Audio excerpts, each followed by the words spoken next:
Здравствуйте, это специальный выпуск спортпортала, канала новых возможностей. Сегодня мы побеседуем с легендой туркменского бодибилдинга, с великолепным спортсменом Вепа Нурназаровым. Вепа Агам, спасибо огромное, что уделили время для встречи с нами. Мы знаем, что вы являетесь чемпионом Туркменистана, Азии и мира по бодибилдингу и пауэрлифтингу.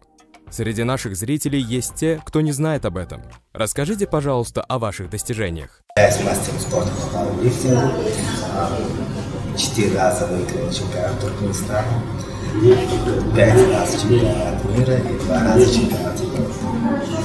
Да, по бодибилдингу являюсь 4-кратным чемпионом Средней Азии. Что повлияло на выбор именно этого вида спорта? Не могу точно сказать, что повлиял, просто произошло все так спонтанно. Просто ходил в тренажерный зал, начал с того, что хотел просто набрать вес. И начал ходить в тренажерный зал. И вдруг тренер посоветовал принять участие, потому что были неплохие результаты по классическим упражнениям пауэрлифтинга. И предложил принять участие в чемпионате Туркменистана. По нему бы нет, поехал, принял участие, чемпионат проходил год, занял второе место и как-то вошел в азарт, захотелось улучшить результат, захотелось. Кто ваш кумир? Мой кумир является 3-кратный мистер Олимпия Фрэнк Зейн. Когда была создана федерация, расскажите краткую историю ее создания. Наша федерация – это атлетическая спортивная федерация. Она была создана в 2012 году. Наша федерация объединяет на данный момент уже 6, раньше это 5 неолимпийских видов, силовых видов спорта. Пауэрлифтинг, бодибилдинг, армрестлинг, гиревый спорт и стронгмен. 2 года назад мы в устав включили также массовое соревнование. Какую должность вы занимаете на данный момент? Наша федерация занимает должность исполнительного директора, также руководитель отделения бодибилдинга.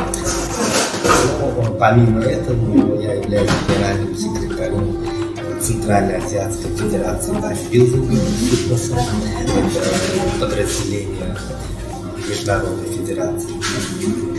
Также Международной Федерации бодибилдинга я состою в члене технического.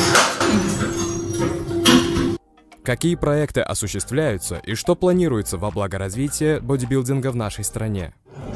Основные проекты – это, естественно, организация соревнований и турниров для развития этого вида спорта, бодибилдинга и фитнеса.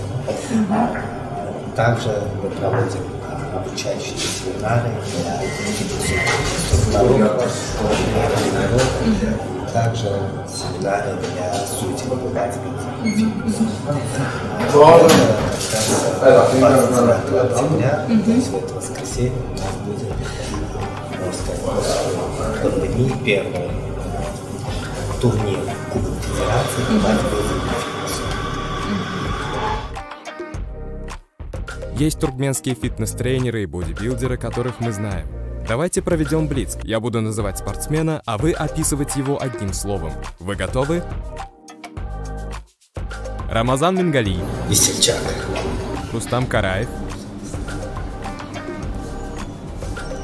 Профи. Гульнара Бегенчева. Чемпионка. Давид Милкумов. Стронгмен. Рустем Гайбадуллин. Спокойный. Алина Алиева. Умный. Нурик Эламанов. Молодость. Дмитрий Еникеев. Надежда. Давид Сарикосян.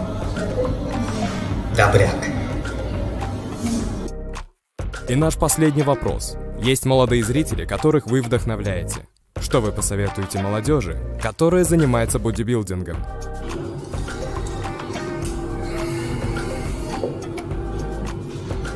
Бодибилдинг – дорогой вид спорта, да? Поэтому, конечно,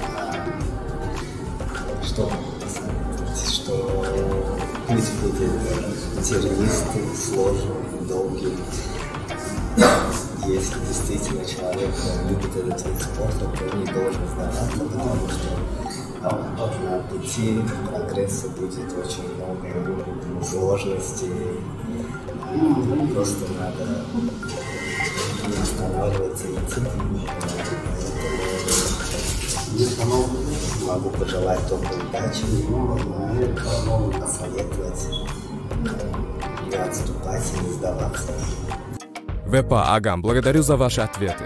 Беседовать с вами было очень интересно. От имени спортпортала желаем вам успехов в вашей деятельности во благо развития туркменского спорта.